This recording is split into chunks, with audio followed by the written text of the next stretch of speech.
তাহলে সকাল থেকে রাত্রিতে ঘুমাতে যাওয়া পর্যন্ত আমরা সবাই কিন্তু জানি কেউ কারণ নয়, তবু কিন্তু বাবা আমার করতে ছাড়ি না। যাদের জন্য তুমি কৃষ্ণ ভজনও ভুলে যাচ্ছ, যাদের জন্য সারা দিনের মধ্যে একবারও তুমি কৃষ্ণ বলে কাঁদতে পারছ না, কেউ তোমার সাথে যাবে না। সাথে যাবে শুধু তোমার কর্মফল। এইটা খুব লক্ষ্য করতে হবে মা, সারা দিনের মধ্যে তুমি কি কর্ম করছো, এই কর্মফল তোমার সাথে যাবে। কতদিন তুমি ভাগবত আশ্রয় করেছো, কতদিন সাধুগুরু বৈষ্ণব সঙ্গ করেছো, কতদিন যাবত তুমি গুরুচরণ আশ্রয় করেছো, কতদিন একাদশী করছো, কতদিন আমার তুলসীর তলায় জল দিয়েছো। এই ভালো ভালো কর্মগুলো তোমার সাথে যাবে। তবে মা আমি মৌমিতা একটা গ্যারান্টি দিতে পারি, আর একজন তোমার সঙ্গী হবে। সে কে জানো? জানি না আপনাদের এটা উত্তর 24 তো বেশ, তাহলে আমি দক্ষিণের মানুষ, আপনারা উত্তরের মানুষ। তা এই উত্তর 24 পরগনায় নিয়ম আছে কিনা জানা নেই, তবে আমার দক্ষিণ 24 পরগনায় নিয়ম আছে। মানুষ মরে যাওয়ার পর সে যত বড় লোক হোক আর গরিব হোক, বাড়িতে যদি না থাকে মা দুটো জিনিস ভাড়া করতে হবে মানুষের মৃত্যুর পর। সেটা কি? একটা হলো খোল আর একটা হলো করতা। আর পিছনে বাজবে বলো হরি হরি বলো হরি কি মা? আপনাদের এই গ্রামে বাজে তো বেশ, তাহলে একটু সুবিধা হয় আমায় বলতে বা বুঝতে। তাহলে এই জায়গাটা একটু ভালো করে বিচার করে দেখেন। যখন আমরা লক্ষ্মী পূজা, দুর্গা পূজা, সরস্বতী পুজো, কালী পুজো যাই পূজা করি না কেন, যখন শেষের দিনে বাবা বিসর্জন পূজা হয়, তখন তো আমরা ডিজে বক্স বাজি বাজি বিসর্জন করতে যাই। শুধু ডিজে বাজবে না, এমন ধুমধাড়াক্কা নাচ হবে বাবা, হাট যেন এক্ষুনি ব্লক হয়ে গেল। কিংবা আপনাদের উত্তর 24 হয় তো? এখানেও হয় আমি জানি, বোধহয় আমার বোধহয় ডায়মন্ড হারবার এলাকায় হয়, তার মানে এখানেও হয়। দেখবেন অসুস্থ মানুষ থাকলে মা তার মৃত্যুর সমান হয়ে যায় না, এমন বাজবে ডিজে। তাহলে ভালো করে বিচার করে দেখেন, সেটাও মা। তাহলে মাকে বিসর্জন করতে যাচ্ছ তুমি, নেচে নেচে যাচ্ছ, মাকে বিসর্জন করতে যাচ্ছ তুমি ডিজে বক্স লরিতে করে বাজিয়ে যাচ্ছ। আর যেদিন আমাদের দেহ বিসর্জন হবে, সেদিন কি একটা পিছনে ডিজে বাজি বাজি গেলে হতো না? হওয়ালে হতো। যদি কেউ বাবা চালুটা করে দেখবে সঙ্গে সঙ্গে হতেই আছে, কিন্তু না, হবে না। কেন? চৈতন্য মহাপ্রভু এইখানে শিক্ষা দিল, ওরে কলির জীব, এসেছে সে খালি হাতে, যাচ্ছে সে খালি হাতে। কটা দিন একটু অভিনয় করে গেলি, আর শেষের দিনে তোর কর্মফল যাচ্ছে। আর কি যাচ্ছে জানিস? যাদের জন্য ভজন করলি না, সারাদিন শুধু খেলি ঘুমালি আর চলে গেলি, দেখ সাথে গেল কে? এই হরি নামে যাবে। আমাদের আসবার আগে বাবা যে আমাদের কথা ভেবে রেখেছে, তার মতো বন্ধু আর পৃথিবীতে কাউকে পাবে? আমরা জন্মগ্রহণ করে কি খাবো সেই ভাবনাটা জগতে কেউ ভাবেনি। ভেবেছিল আমার বিশ্বের স্রষ্টা মালিক ভগবান। একদিনের বাচ্চা জন্মে সে কি খাবে তার ভাবনা তার মা ভাবেনি। অনেকে বলে মা আমার মা ভেবেছিল, বলে না। এখানে আমরা যারা মা হয়েছি বাবা, তারা ভালো করে জানি, আমরা সন্তান মাতৃ জঠরে 5 মাস যখনই বয়স হয়, মাতৃস্তনে দুগ্ধ আসে। তাহলে কে দিল স্তন দুগ্ধটা? মা নিজে নিজে তৈরি করলো। মা যদি নিজে করতো মা, তাহলে একজন মাকে বলে দেখো তো গর্ভে সন্তান আসবার আগে পারে কিনা? পারবে না। কেন পারবে না? ওটা তো মা তৈরি করেনি। তাহলে বাবা এসে দিয়ে গেল, গ্রাম প্রতিবেশী আত্মীয় পরিজন এসে দিয়ে গেল না, তাহলে দিল কে? বিশ্বের স্রষ্টা মালিক ভগবান। একদিনের একটা শিশু জন্ম নিয়ে সে কি খাবে তার খাবারের ভাবনাটা তার বাবা মা ভাবেনি, আত্মীয় পরিজন কেউ ভাবলো না, আমার ভগবান ভেবে মাতৃস্তনে পাঠিয়ে দিল। আজ পর্যন্ত কোনো বৈজ্ঞানিক দিতে পারলো না যেটা আমার ভগবান করে দেখিয়েছে। তাই পৃথিবীতে সবার কাছে নিবেদন, মা যদি সবাইকে ভুলে যাও অসুবিধা নাই, কারণ সব তো অনিত্য, কিন্তু যেন কোনোদিন আমার ভগবানের চরণ ভুলো না। কারণ আমার ওই ভগবান একটু ভালোবাসার কাঙাল গো, একটু প্রেমের কাঙাল। কোনোদিন ভক্তকে বলেনি আমায় শ্বেত পাথরের মন্দির গড়ে দে, কোনদিন ভক্তকে বলেনি আমায় দামি দামি রজনীগন্ধার মালা দিয়ে সাজিয়ে দে, কোনদিন ভক্তকে বলেনি আমাকে ভালো ভালো ফল মিষ্টির ডালা গুছিয়ে খেতে দে। ভগবানের এগুলো চাহিদা নয় মা, ভগবানের তবে লালসা নেই বলা ভুল, ভগবানের ভক্তের উপরে একটা লালসা আছে। সেটা কি জানো? ওরে কলির জ্ঞানম ভজি তোরা সংসার করবি বলে ধরাই সংসার কর, কারণ কলিযুগে মা সংসার ধর্ম বড় ধর্ম। সংসার করে সংসার বজায় রেখে কৃষ্ণ ভজন করতে হবে। ভগবান বলছে তোরা সংসার করবি বলে এলি, সংসার কর, তাতে দুঃখ নাই। কিন্তু সারা দিনের মধ্যে যদি একজন ভক্ত আমার চরণে বসে সারা দিনের মধ্যে 24টা ঘন্টার মধ্যে যদি একজন ভক্ত আমার চরণে বসে যদি নিরজনে বসে বলতে পারে কৃষ্ণ তোমার গোলামে বলে, আমারে বলতে যা কিছু আছে তোমার চরণে দিলাম বলে, আমার মন প্রাণ দেহ যৌবনে জীবনে যৌবনে যা কিছু আছে তোমার চরণে দিলাম বলে যদি একবারে নয়নে জলে ভাসতে পারি, ভগবান বলছে আমি পৃথিবীর যেখানে থাকি না কেন তার হৃদয় ঘরে আমি প্রবেশ করি। নিতাই গৌর হরি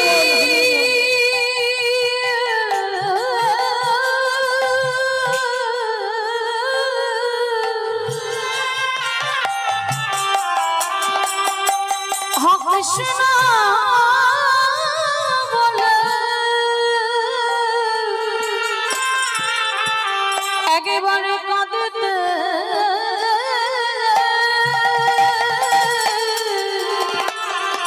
কাঁদিতে পারে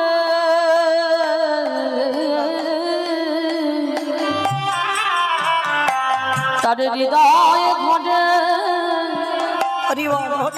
আমি প্রবেশ করি।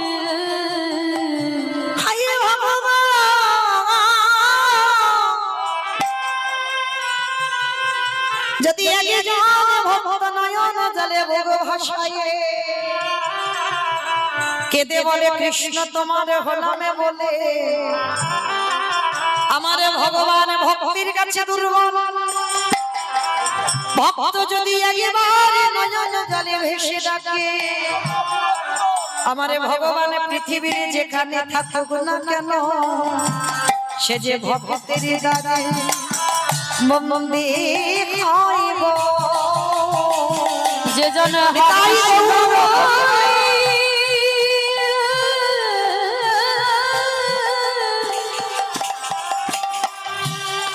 কৃষ্ণ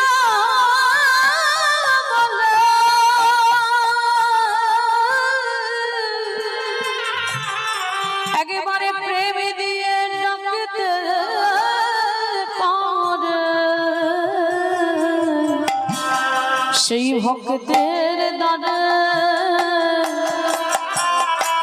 সে যে বন্দী থাকে। তাই আমার চৈতন্য মহাপ্রভু বাবা নবদ্বীপের মাটিতে আজকে সবাইকে মাতিয়েছে হরি নামের বন্যায়, হরি নামের বন্যায় কৃষ্ণ প্রেমের বন্যায় মাতিয়েছে আমার চৈতন্য মহাপ্রভু।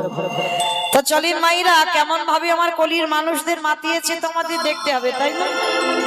সত্যতে নারায়ণ, ত্রেতাতে রাম, তারপরে কৃষ্ণ, কলিতে হলেন শ্রীকৃষ্ণ চৈতন্য মহাপ্রভু। তা কৃষ্ণ নবদ্বীপের মাটিতে গৌর হয়ে এসেছে, আর গৌর হয়ে এসে নদিয়ার মানুষকে কি করছে জানো?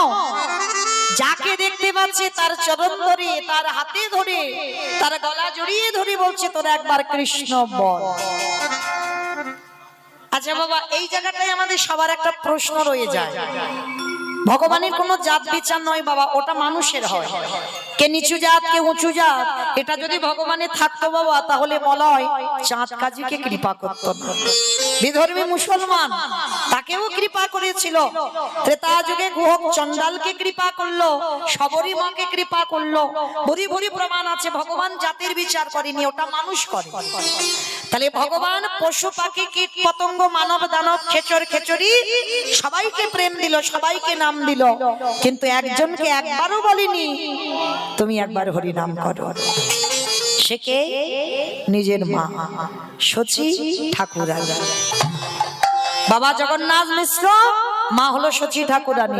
তা সবাইকে নাম নিতে বলছে, করতে বলছে, কিন্তু মাকে একবারও বলছে না মা তুমি একবার হরি নাম করো। নিতাই চাঁদ এসে প্রশ্ন করলো, ভাই একটা কথা বলবো, তুই তো সবাইকে বলছিস হরি নাম করো, কৃষ্ণ নাম করো, জগৎ জনকে বলছিস, কিন্তু একবারের জন্য ভাই মাকে কেন বলছিস না যে মা তুমি একবার হরি নাম করো, কৃষ্ণ নাম করো? নিমাই হেসে উঠেছে, দাদা আমি মাকে তো বলতে পারবো না। কেন পারবি না? তুই তো সবাইকে বলছিস হরি নাম করতে, সবাইকে বলছিস কৃষ্ণ নাম করতে, আর মাকে বলতে পারবি না কেন?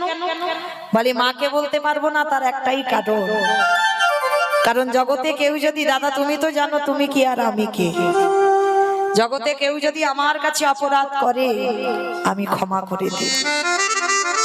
ভগবান বলছে, এটা আমার কথা নয় বাবা, ভগবান বলছে কেউ যদি ভগবানের কাছে, ভগবানের চরণে অন্যায় অপরাধ করে, সে যত বড় কঠিন অপরাধ হোক না কেন ভগবান ক্ষমা করে দেয়। যদি অনেক কান্নাকাটি করো তো ক্ষমা করে দেয়, কিন্তু একজনের চরণে যদি অপরাধ করো আমরা ভগবান জীবনে ক্ষমা করে না। সেটা কি? বৈষ্ণবে দাঁড়িতে যদি হয় ক্ষুদ্র অপরাধ, ক্ষুদ্র অপরাধ মহা মহা ভজনেতে পড়ে যায় বা ওরে যায় বা, বৈষ্ণবে দেখে যাবা নানো ভাই মুন্ড, নানা ভাই মুন্ড, তার মুন্ড পড়ে যায় নরকের কুণ্ড, নরকের কুণ্ড। বৈষ্ণব অপরাধে করি যাবা গঙ্গা স্নানে যা, স্নানে যা, পতিত পাবনী গঙ্গা তারে রেখে দূরে সরে যা, দূরে সরে যা। তাহলে কি বললেন না, সবার কাছে অন্যায় করো ক্ষমা আছে, কিন্তু ভুল করে বাবা যেন বৈষ্ণব চরণে অপরাধ না হয়। আবার লক্ষ্য করবেন বাবা, অনেক অনেক ভক্ত দেখবেন নিজের মন থেকে অন্যায় করে ফেলছে না, সঙ্গ দোষে ভুল হয়, হয় না? আমি যে কথাগুলো বলবো বাবা একটু হৃদয়ঙ্গ করবেন। সঙ্গ দোষ, হয়তো অন্যায়টা আমি করতাম না, কিন্তু কারোর পাল্লাই পড়ে বাবা আমার অপরাধটা হয়ে গেল, এটাও হয়। দেখেন এটা আমার কথা নয় বাবা, প্রমাণ রয়েছে শাস্ত্রের বাইরে, একটা কথা বলবো না। দেখেন নবদ্বীপের মাটিতে সেই যে গোপাল চপল গোপাল করেন, এই গোপাল যে অপরাধটা করেছিল, শ্রীবাসের দরজায় ছাগলের মাথা, মদের হাঁড়ি, জবা ফুলের মালা, রক্ত চন্দন, রক্ত জবা দিল, এটা কি গোপাল নিজের ইচ্ছাতে করেছিল? যারা কাহিনীটা জানেন, লীলাটা জানেন, বলেন করেছিল নিজের ইচ্ছায়? না। কাদের জন্য করেছিল? নবদ্বীপে ওই যে বাচস্পতি, তর্কলঙ্কা, ওরা এসে কানে এমন মন্ত্রটা দিল যে নিমাই হরিনাম করবে করুক, কিন্তু শ্রীবাসের ঘরে দরজা বন্ধ করে হরিনাম করবে কেন? কি মা বলেছিল তো? তাহলে এটাই শুনে তো চপলের রাগ হলো যে নিমাই হরিনাম করছি, ও কৃষ্ণ ভক্ত, আমি কালী ভক্ত, এতে তো তফাৎ নাই। আমি যাকে ভালোবাসি তার আরাধনা করব, ও কৃষ্ণ ভালোবাসে কৃষ্ণ আরাধনা করবে, কিন্তু হরিনাম করবে করুক, জানালা দরজা বন্ধ করবে কেন? এটাই তো ব্যাপার বাবা। নবদ্বীপের মানুষরা বুঝে উঠতে পারলো না। সকাল থেকে সন্ধ্যা পর্যন্ত বহিরঙ্গ ভক্তদের নিয়ে নিমাই হরিনাম করত, আর সন্ধ্যা থেকে সারা রাত শ্রীবাসের ঘরের জানালা দরজা সব বন্ধ করে অন্তরঙ্গ, মানে যাদের কাছে বাবা বন্ধু বান্ধব তো অনেক হয়, সবার কাছে কি সব কথা বলা যায়? মহাপ্রভুরও যেমন গম্ভীরায় অন্তরঙ্গ ছিল, আর শ্রীবাসের ঘরের ভিতরে যাদের সঙ্গে মহাপ্রভু রস আস্বাদন করত, মানে গোপন প্রেমের রস, রাধা গোবিন্দের কেমন প্রেম তত্ত্ব, সেই রস আলোচনা হতো।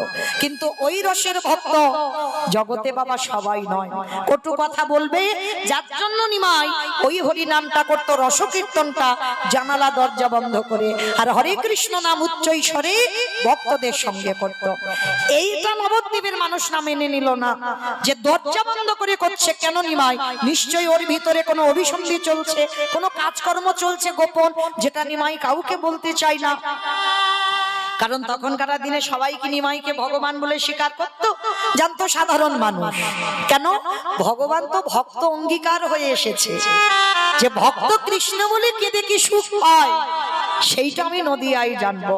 যার জন্য আমার নিমাই ভক্ত ভাব অঙ্গীকার করে নবদ্বীপে এসে নিজে আচরি ধর্ম জীবের শিখাই, নিজে না করলে ধর্ম জীবকে শেখানো না যায়।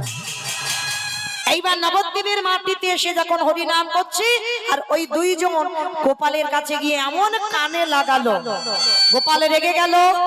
এত বড় স্পর্ধা আমার নবদ্বীপের মাটিতে দাঁড়িয়ে রাতের বেলা অভিসন্ধি চলে, দরজা বন্ধ করে দেখাচ্ছে মাথা দাঁড়াও। এইবার ওই কুকর্মগুলো করলো আর ভগবানের চোখে তো ধুলো দেওয়া গেল না, তাতে ভগবানের ক্রোধে পড়ে গেল গোপাল। আর গোপালের সর্বাঙ্গে হয়ে গেল গলিত কুষ্ঠ ব্যাধি। তাহলে সর্বাঙ্গে যখন গলিত কুষ্ঠ ব্যাধি হলো, এটা কিন্তু গোপাল নিজে অপরাধ করেনি, সঙ্গ দোষে পড়ে। ওই জন্য একটা কথা বলে যাই মা চরণ ধরে, সতের সঙ্গ করলে তুমি সৎ হবে, অসতের সঙ্গ করলে যতই তুমি সৎ চরিত্রবান ব্যক্তি হও না কেন, একদিন না একদিন তুমি সঙ্গ দোষে পড়ে তুমি কুকাজ করতে বাধ্য হবে। ওই জন্য লক্ষ্য রাখতে হবে মা, ছোট ছোট ছেলে পুলে যখন মানুষ করছি আমরা, কাদের সঙ্গ করি। এই সঙ্গ যদি খারাপ হয়, তুমি যত ভালো মানুষ করো না কেন, সঙ্গে পড়ে তোমার ছেলে খারাপ হতে হবে। যদি বলো মা এটা আমার কথা নয়, মিলিয়ে নেন মহাভারত, ভরি ভরি প্রমাণ রয়ে গেছে বাবা। সতের সঙ্গ করলে সৎ, অসতের সঙ্গ করলে অসৎ হতেই হবে। তার প্রমাণ মহাভারতে বাবা সব থেকে বড় ভক্ত ছিলেন পিতামহ ভীষ্ম। 12 জন বৈষ্ণবের মধ্যে ভীষ্ম একজন বৈষ্ণব ছিল বাবা। যারা এখানে মহাভারত জ্ঞানী বা শাস্ত্র জ্ঞানী তারা ভালো করে বুঝবে। এই পিতামহ ভীষ্ম, যার নাম ছিল বাবা দেবব্রত, এই দেবব্রত বাবার সুখের জন্য নিজের সুখ সারা জীবনের জন্য ধূলিসাৎ করে দিল। দেয়নি বাবা? যারা এখানে পাঠ করেছেন বা শুনেছেন, দেখেন শান্তনু রাজা প্রথমে কেউ গঙ্গাকে বিয়ে করেছিল, গঙ্গার পুত্র ভীষ্ম। কিন্তু গঙ্গা যখন সন্তানকে রেখে চলে গেল, তারপরে লক্ষ্য করেছিল মা সত্যবতীকে দেখে, আর সত্যবতীকে এক নজরে দেখে ভালো লেগেছিল। আর যখনই বাবার ভালো লাগলো, সে কথা তো ছেলে বড় হয়েছে, ছেলের কাছে বলা যায় না, এক কর্মচারীর কাছে গল্পটা করেছিল। আর সেইটা দেবব্রত শুনে নিল, আর শুনে নিয়ে ছুটে গেল সত্যবতী মার কাছে। সবার প্রথমে একটা নারীকে দর্শন করে প্রথমেই দেবব্রত মা বলে সম্বোধন করল। সত্যবতী মা বলেছিল, অসম্ভব, তুমি আমায় মা বলে ডাকছো কেন? দেবব্রত আঁচলটা পেতে ভিক্ষা চেয়েছিল। আমার বাবা তোমাকে পছন্দ করে, আমার মা হয়ে তোমাকে ঘরে যেতে হবে। অসম্ভব, তোমার স্পর্ধা তো কম নয়, আমি যাব তোমার মা হয়ে। কিন্তু একবারও কই ভেবে দেখলে না, আমি যদি তোমার মা হয়ে যাই, ওই বংশের উত্তরাধি হবে তুমি, তুমি তো রাজ সিংহাসনে বসবে, পরবর্তীতে আমার সন্তান যারা হবে তাদের কি গতি হবে? দেবব্রত মায়ের চরণ ছুঁয়ে বাবাকে বিয়ে করার আগেই বলে দিল, মা কথা দিলাম, আমার বংশে যদি কেউ রাজা হয় সেটা আমার ভাইরা হবে, তোমার গর্ভে যারা আসবে তারাই হবে। বলে আমি তো বিশ্বাস করব না তোমার কোনো কথায়। তখনই পিতার চরণ ছুঁয়ে দেবব্রত প্রতিজ্ঞা করলো, মা ঠিক আছে, আমার কথা বিশ্বাস হচ্ছে না, তুমি ভয় পাচ্ছ, আমার সংসারের পর যখন আমার পরিবর্তিতে যারা আসবে, আমার বংশের সন্তান, তারা হয়তো দাবি করবে যে আমার বাবা এই বংশের জ্যেষ্ঠ, তাহলে আমাদের অধিকার। যার জন্য বাবা আমি কথা দিলাম, আমি কোনোদিন সংসার করব না। চমকে উঠল শান্তনু রাজা, সম্ভব, তুই আমার জন্য সারা জীবনটা ধুলোয় মিশিয়ে দিবি? না বাবা, সন্তান হয়ে যদি বাবার মুখে হাসি ফোটাতে না পারলাম, সন্তান হয়ে যদি সন্তানের কর্তব্য পালন করতে না পারলাম, তাহলে তোমার মনুষ্য জন্মটা বৃথা। তুমি চিন্তা করো না বাবা, আমি সংসার করবো না তো কি হয়েছে, আমি কথা দিলাম আমি সবাইকে আমি কোলে পিঠে মানুষ করব। সেই দেবব্রত নিজে সংসারী হলো না, কিন্তু মা নাতি পুতি ছেলে পুলেদের কাঁধে করে নিয়ে কোলে করে নিয়ে মানুষ করেছে। এদিকে 100টা নাতি, ওরা আবার 5টা নাতি। কি মা জানো তো, দুর্যোধন ওরা 100টা ভাই, আর এরা পঞ্চ পাণ্ডব, এদেরকে কোলে পিঠে মানুষ করেছে আমার এই পিতামহ ভীষ্ম। তাহলে লক্ষ্য করে দেখেন বাবা, এত বড় ত্যাগ মহাভারতে কারোর পাবে না। আর যিনি এত বড় বৈষ্ণব হইও, এত বড় ত্যাগ করিও, সারা জীবন সংসারে থেকে ব্রহ্মচর্য পালন করলো, সংসারে থেকে বৈরাগ্য পালন করলো, সংসারে থেকে সন্ন্যাস ধর্ম পালন করলো, কিন্তু সেই দেবব্রত কুরুক্ষেত্রের মাঠে 10 দিন যুদ্ধের পর অর্জুনের বাণে সরসজ্জায় পড়তে হলো। কেন? যে ভীষ্মের এত ত্যাগ, এত ধার্মিক, এত ধর্মের পথ অবলম্বন করেছে, তবু বাবা কিসের জন্য 58টা দিন তাকে সরসজ্জায় পড়তে হলো? এমনি এমনি নয়। ওই যে বাবা কাঁদালে কাঁদিতে হয়, এ কথাটা মিথ্যা নয়। তুমি যদি কাউকে কাঁদিয়ে রাখো বাবা, কোনো না কোনো জন্মে তোমার ব্যাংকের টাকার মতো সুদে আসলে বাড়বে, ও কোনো ভুল নেই, হবেই। শরের উপরে শয়ন করে পিতামহ ভীষ্ম কাঁদছে, কৃষ্ণকে ইঙ্গিত করে বলছে, কৃষ্ণ আমি সরসজ্জায় শুয়ে 100 জনমে চিন্তা করলাম, কারণ এরা তো বড় সাধক ছিল, 100 জনমে চিন্তা করলো, আর 100 জনমে চিন্তা করে বাবা কোনো অপরাধ পাচ্ছে না। যে অপরাধের জন্য আজকের ভীষ্ম সরসজ্জায় শয়ন করেছে। ভালো করে চিন্তা করে দেখেন মা, আমাদের পায়ে যদি একটা সূক্ষ্ম, মানে একেবারে চোখে দেখা যাচ্ছে না, একটা কাঁটা যদি ফোটে, বলো তো মা কত ব্যথা করে। কাঁটাটা বের করে দেবে, এখনো 2-3 দিন বাবা পায়ে ব্যথা থেকে যায়। তাহলে একটা ছোট্ট কাঁটা তুমি চোখে দেখতে পাও না, তার জন্য যদি তুমি অত কষ্ট পাও। আর পিতামহ 58টা দিন একটা একটা তীর সারা গায়ে গাঁথা আছে, আর তার উপরে ঘুমিয়ে আছে শরের বিছানা। কত কষ্ট পাচ্ছে পিতামহ ভীষ্ম, অনুভব করে দেখে। কীর্তন বিষয়টা বাবা খুব অনুভব, শুধু কানে শুনলে হবে না, হৃদয়ে যাদের প্রেম আছে একটু অনুভব করতে হবে। তা ভীষ্ম কাঁদছে, খুব কষ্ট হচ্ছে, এত যন্ত্রণা হচ্ছে সর্বাঙ্গে। কৃষ্ণকে ডেকে বলছে, কৃষ্ণ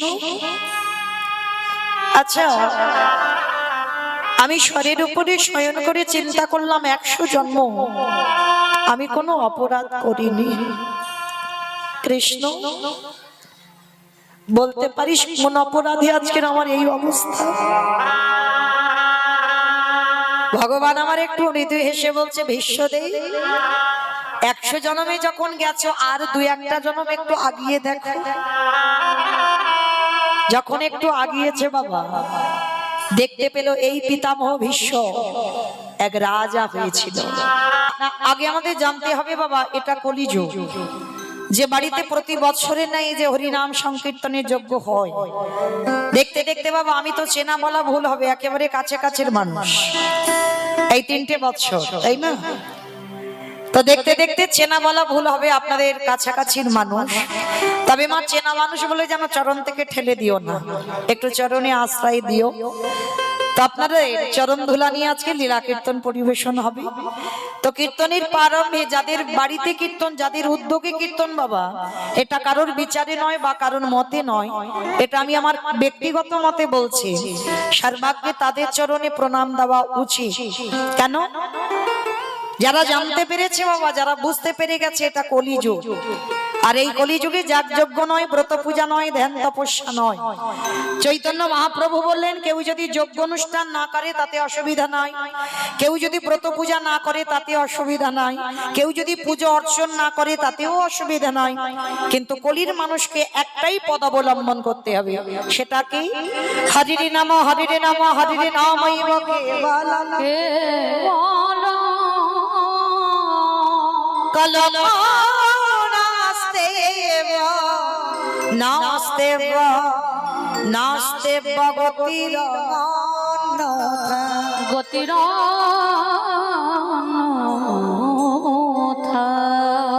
কলির মানুষের হরিনাম ছাড়া কোনো গতি নাই, কোনো গতি নাই, কোনো গতি নাই।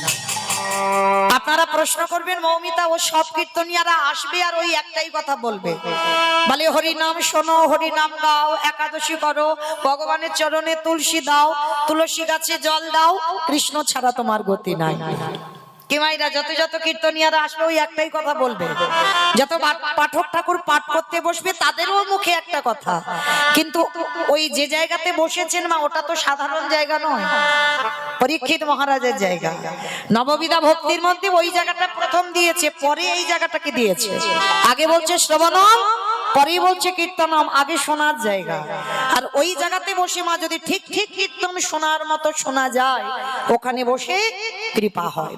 আর এখানে দাঁড়িয়ে যদি ঠিক ঠিক গাওয়ার মতো গাওয়া যায়, তাহলে এখানেও কৃপা হয়। তাহলে হচ্ছে না কেন? শোনাটাও ঠিক হচ্ছে না আর গাওয়াটা ঠিক হচ্ছে না, মাথায় তো কৃপা হচ্ছে না। কিন্তু একটা কথা হৃদয়ঙ্গ করতে হবে, যে জায়গাটাই বসেছেন শুধু কীর্তনিয়ারা বলবে আর আপনারা কানে শুনে চলে যাবেন, হবে না মা। একটু হৃদয়ঙ্গ করতে হবে, অনুভব করতে হবে। কীর্তনিয়ারা যে কথাগুলো বলে যাচ্ছে সব যে ঠিক না, সেটা বাস্তবে মেলাতে তো হবে। এই যে কীর্তনিয়ারা বলছে হরিনাম ছাড়া মানুষের গতি নাই, বাবা আমি বলবো না, আপনারা বিচার করে বলবেন, সত্যি কি কলির মানুষের হরিনাম ছাড়া গতি আছে? গতি যদি থাকতো বাবা, যে যত ধনী হোক না কেন, যার যত টাকা থাকুক না কেন, যার যত অর্থ থাকুক না কেন, কেউ যদি সোনার পালঙ্কে ঘুমায়, কেউ যদি টাকার বিছানায় ঘুমায়, কেউ যদি সারা জীবন দিল্লি বোম্বে কাটায়, তবু কিন্তু মনে রাখতে হবে মা, শেষের দিনে তোমার এরা কেউ আপন নয়। যে যত তাড়াতাড়ি জানতে পারবে মা, তার তত তাড়াতাড়ি মঙ্গল হবে। যত তুমি গীতা ভাগবত জ্ঞানী হবে, তোমার মঙ্গল হবে। কেন? যা যা কিছু দেখছো জগতে সব অনিত্য বস্তু, আর নিত্য বস্তু যদি থাকতে হয়, সেটা হলো আমার গৌর গোবিন্দ চরণ, এটাই হলো আমাদের একমাত্র নিত্য। আর যা যা কিছু দেখছো কালকের অন্য জনের ছিল, আজকে তুমি পেয়েছো, আবার পরবর্তীতে অন্য কারোর হবে। তাহলে কাদের জন্য তুমি কৃষ্ণ ভজন বলে যাচ্ছ? সকাল থেকে আর সন্ধে পর্যন্ত যতক্ষণ বিছানায় যাবে, ততক্ষণ আমরা কলির জীব কি করি? ছেলে আমারে, মেয়ে আমারে, জায়গায় আমারে, জমি আমারে, বিষয় আমারে, বৈভব। কিন্তু মনে রেখো ভাই, মাসে যদি বেঁচে যায়, পড়ে থাকবে সরকারি খামার। এসেছো একা, তুমি যাবে একা। যেদিন এসেছিলে বাবা, সেদিন তুমি সাথে কাউকে সঙ্গে আনোনি। আর যেদিন মায়ামোহ সংসারে ছেড়ে চলে যাবে, সেদিনও তুমি কাউকে সঙ্গে নিয়ে যাবে না। এসেছো খালি হাতে, যেতে হবেও তোমার খালি হাতে। বাবা আমাদের পচা দেখো,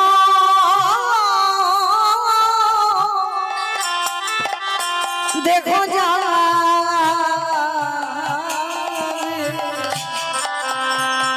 যেদিন ভগবান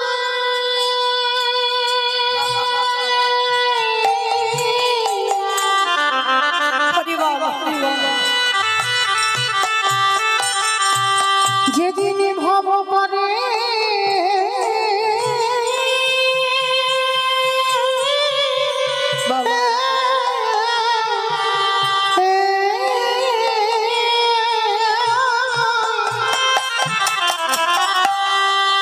যেদিন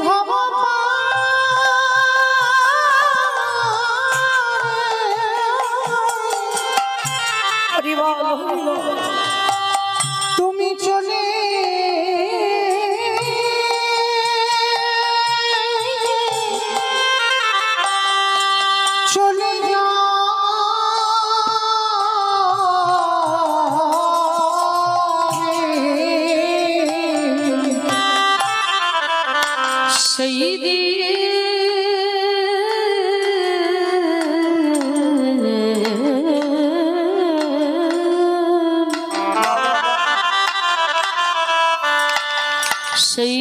নামে যাবে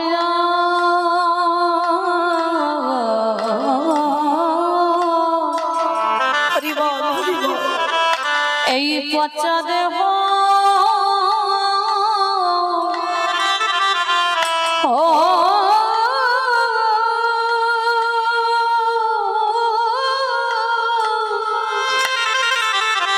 দেহ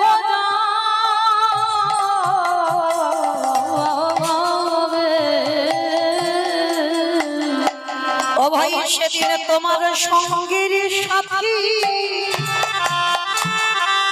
কে থাকবে না, যেদিনে খাঁচা ছেড়ে প্রাণে পাখি চলে যাবে, আমাদের কারোর কৃষ্ণ ভজন ভজন হলো না কৃষ্ণ বলে এইভাবে আমরা শুধু ভাবে এলাম খেলা ভব ছেড়ে চলে গেল, শুধু আশা যাওয়া সার হলো। হৃদয়ময়ে আমার মতো পাপী দয়াল আর কেউ না, বলে এইবার করো তাই তো আগে ভাবি আমি জানাই রাখিল আমার আর বলা হইব না। তুমি আমার কেশে ধরি টিপে দিও,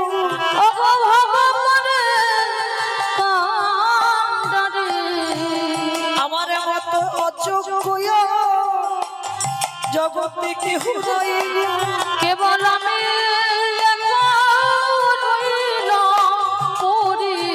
তোমার পারে ঘাটাতে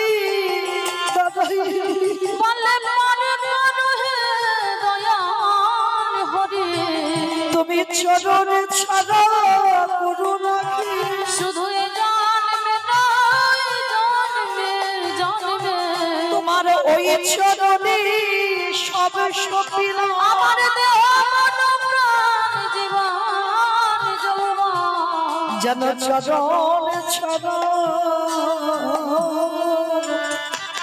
ছাড়া করো না হে।